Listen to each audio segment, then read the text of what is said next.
Hello সবাইকে, কেমন আছেন? OBS স্টুডিওতে ভার্চুয়াল ক্যামেরা কীভাবে চালু করতে হয় সেটা আমরা দেখব।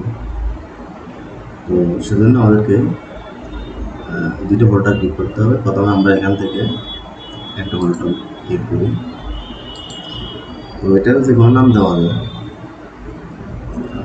আমরা এটার নাম ভার্চুয়াল ক্যামেরায় দিয়ে দিই।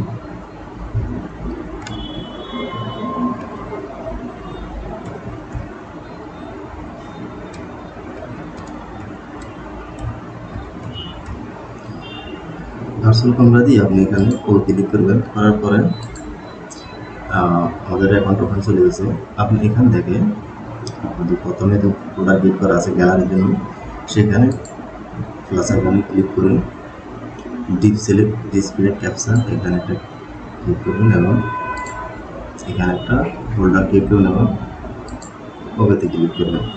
ঠিক আছে, ওকেতে ক্লিক করার পরে আপনাকে এখানে আবার একটা ক্লিক করতে হবে এবং এই ভিডিও ক্যাপচার ডিভাইস এখানে ক্লিক করবেন।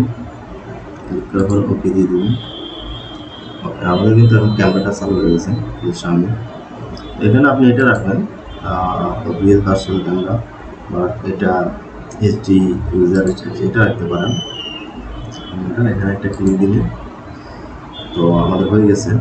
এখন আমরা এটাকে চাইলে ছোটো বড়ো করে দিতে পারি।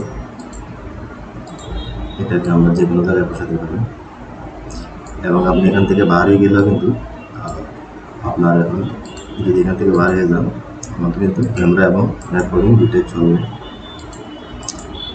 এভাবে আপনি কিন্তু লাইভও করতে পারবেন। আমরা যখন চলে আসি, আমাদের কিন্তু রেকর্ডিং চলতেছে। ঠিক আছে।